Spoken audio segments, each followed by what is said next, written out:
Hello and welcome to the Deduction, a Tax Foundation podcast. I'm your host, Kyle Houlihan, and we are back with another episode today. We are joined by Alex Marichanu, Senior Policy Analyst at Tax Foundation. Alex, how are you doing today? Doing well, Kyle. How are you? I'm good. Are you getting tired of the One Big Beautiful Bill? Are you excited to talk about stuff that relates to where are you at right now?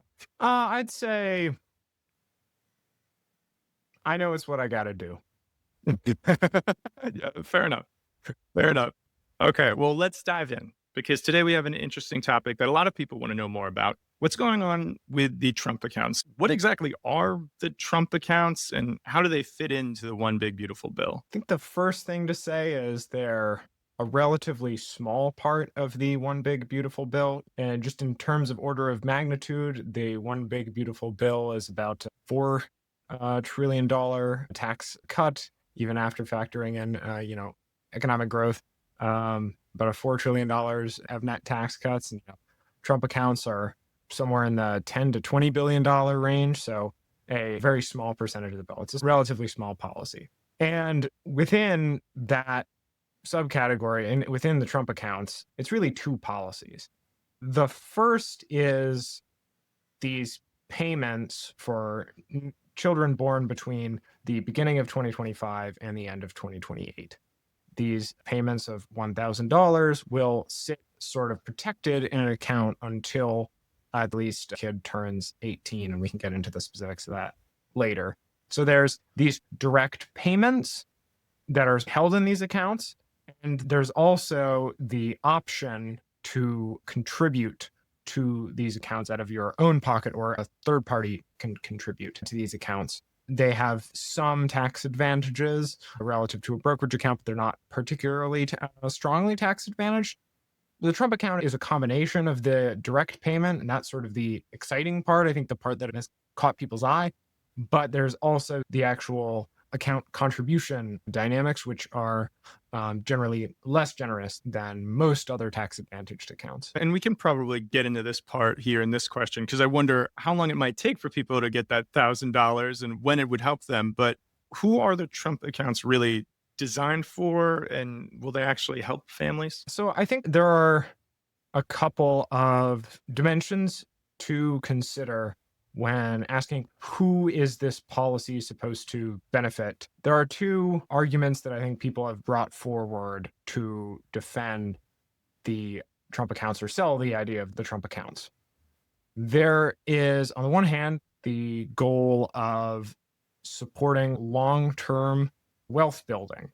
The idea that we'll put this money away. You can, the account managers, the parents, can invest the money in this account and it'll grow, and kids will be able to access those funds when they become an adult or longer, or they can even keep them in that account for a very long time. And the power of compound interest, it'll build financial security for them. But then the other side of the argument is that it is a policy for families and for incentivizing, more kids and supporting families more.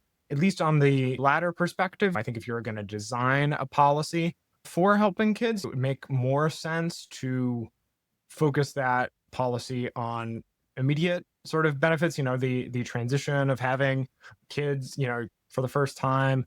That is a sort of much more important point where you'd need additional sort of financial support than once the kids turn 18. It's not really an ideal policy for supporting families or supporting children or young families. As far as long-term wealth building, certainly the government contribution of $1,000, that's notable. And that's a reason to try and keep track of this account. Ultimately, there are a lot of accounts that already exist with different eligibility requirements and restrictions on how the funds are used or accessed, that the ability to contribute to a Trump account is not much of an improvement over the status quo. And it is a move towards sort of complexity through another sort of tax advantaged account, rather than a simplification to make these programs more accessible. We're both younger here and probably newer to all the retirement savings, all of the accounts you have to use. So it is confusing. There is currently 11 existing tax advantage saving vehicles, and Trump accounts are just sort of adding to that already confusing system. And we're throwing up a table here that shows the savings vehicle, and it's confusing. Could you just kind of, you know, break it down for us a little bit? Like, what are these accounts and what's going on with them? So the biggest tax advantaged accounts are the retirement accounts. You can have traditional retirement plans or sort of Roth style retirement plans. Some are the sort of workplace 401k where you have, they're sort of done through your employer, and then you can have, there are individual ones as well. But the idea here is basically these accounts have one layer of tax, traditional style. You contribute money and those contributions are deductible. And then the withdrawals when you retire, and they're only sort of fully accessible without a penalty when you retire, are taxable. And there are the Roth style retirement accounts where your contributions are taxed as part of your income. But when you withdraw money, that money is tax-free when you retire. In both cases, there are some specific qualified expenses that allow you to withdraw money. But general rules, you're not allowed to access these funds until 59 and a half. Then there are several other tax advantage savings accounts of various kinds. It's useful to think in terms of those two categories of are the withdrawals taxed or are the contributions taxed. With Roth and traditional 401ks, only one is taxed. In Roth's case, the contributions are taxed. In the traditional case, the distributions are taxed. There are several other accounts that some of which have exemptions on both sides, like health savings accounts. Others, Trump accounts sort of best fitting this, although there are some exceptions, don't have deductions for contributions or full tax exemptions for withdrawals. You do have this sort of tax deferral idea where if you have investments in the account, it's sort of shielded and you don't have to. So index funds or funds like that sometimes pay out dividends or capital gains, various kinds. You can sell an index fund and repurchase it. And as long as the money stays in the account, there's a tax deferral. It doesn't trigger tax liability if you make those transactions. It's a tax benefit relative to a brokerage account, but it's generally not as powerful as the deduction or exemption for contributions or withdrawals. So with all of these different accounts, the Trump account is really just sort of adding to a complex system and a confusing system and not really providing something new for Americans. Yeah, I mean, I think the main new thing is the $1,000 from Uncle Sam. I think that is really the differentiating factor. And maybe there's a case one could make that by making this contribution from the government, people are more likely to utilize the account for other contributions to save more.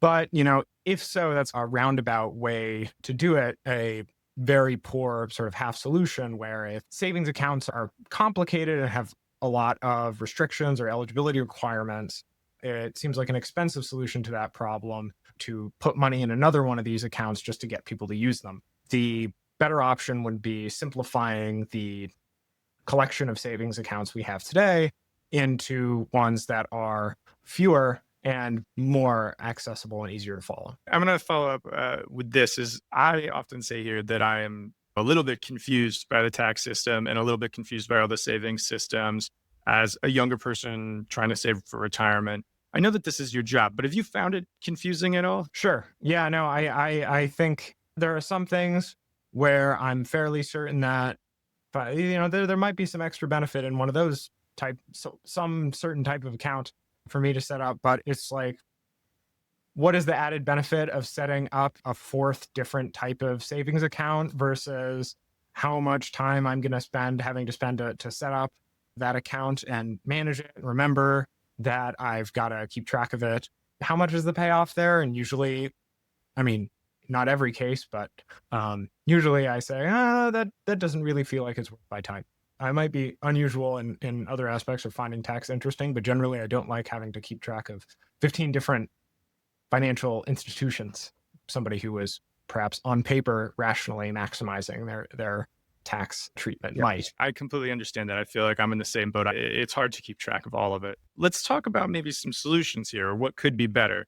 If we could redesign saving system from scratch, what would a simpler, more effective approach look like? Are there any other countries or places that we could model this after? So the big picture structural fix, if you were redesigning the income tax from scratch, what would you do? Well, the current income tax, for the most part, with the exception of some retirement accounts, is you earn income and you are taxed on that income.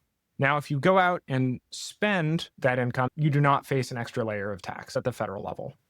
But if you save that income and invest it and then it grows and you sell your investments to consume, say, 5-10 years in the future, you are taxed again. The income that you decide to consume, you spend on pies. I think of consumption, I think of someone eating a pie.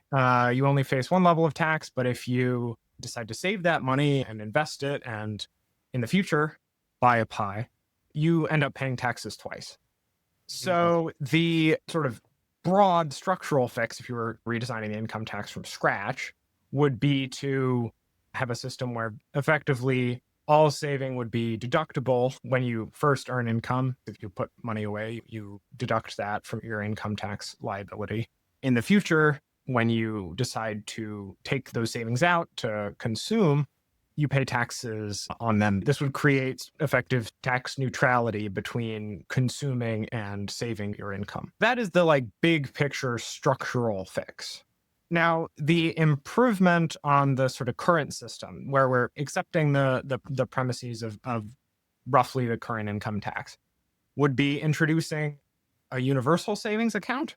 You could imagine it working like a Roth or a traditional retirement account. But basically, instead of a retirement account where you have the savings and consumption neutrality, where you have, only one layer of tax on saving, but it's restricted and you can only withdraw money from these retirement accounts when you're retired without facing a penalty. With a universal savings account, you can access that tax treatment immediately for any purpose, not just retirement. A good example might be saving for a house or an emergency fund for major expenses, major variable expenses like medical expenses. We have health savings accounts, and health savings accounts actually have among the most generous tax treatment because they have exemptions for both contributions and withdrawals, but they're restricted. They're restricted to qualified medical expenses or qualified healthcare expenses. The idea of a universal savings account is that it would be accessible at a shorter time frame than a retirement account. It would cover all manner, and you would be able to access it for all manners of expenses on an immediate term or a shorter time frame than until retirement, than after retirement. And it would also not be restricted by different categories of expenses, which many or most of the other savings accounts are. And like a Roth IRA or 401k or some of those things, it earns money on the stock market. Is that how that works, right? Yes, you can invest the contributions to a universal savings account. Are there any cases or any countries that we could follow up in terms of is this successful? Has it helped low income folks? What have we seen there? Yeah, so there actually has been a few examples of universal savings accounts in practice in countries that we think of as relatively similar to the United States. Canada and the United Kingdom have introduced versions of universal savings accounts recently and have seen quite good uptake of them, especially relative to some of the savings accounts we have for more specific purposes in the United States. And that's particularly true at lower income levels, where if you have, you're able to save some money, not much, but some, on top of making your everyday expenses. You're able to save some money, but you are not financially stable or comfortable enough to be confident to put it away in a individual retirement account where it is effectively sort of locked away. And you also might not want to put those savings into a health savings account or other specialized savings account where it's restricted for a specific purpose. You want to be able to save and invest and have the tax benefits of a neutral savings account where there's tax only on one level of saving or one level of consumption. You want to be able to have access to that fair tax treatment, but you don't want to lock yourself in to any one type of expense, or do you don't want to lock that money away until retirement? And so a universal savings account makes the tax treatment, the neutral tax treatment between savings and consumption accessible, but it also allows for much more flexibility and simplicity as well. It would make sense to replace a lot of the existing savings accounts with something like a universal savings account. The uptake would likely be higher among lower income households and would also be easier to comply with and manage. I gotta say, as someone who is not trying to keep track of all of these accounts, I personally would love something like this that would be a little bit more simple, a little bit more streamlined. And I think it's something that honestly, I think everybody could get on board with who doesn't want, their savings simplified. I feel like this is kind of a left, right, like we can come together on. Is there anything else that you feel like you need to get off your chest about Trump accounts? Well, I mean, I think this was a real missed opportunity, not only on a policy level, but you want to talk about catchy patriotic branding, which we have Trump accounts or MAGA accounts, which are rah rah, but have a certain political valence. Who couldn't get on board with the USA? That's true. USA, baby. Yeah. They missed. Ah, dude. They don't even know what they're doing. Terrible. Yeah. It was a good chance. And July 4th, I mean, It would have, yeah, a USA is over. on, 1776. America is made, USA is made.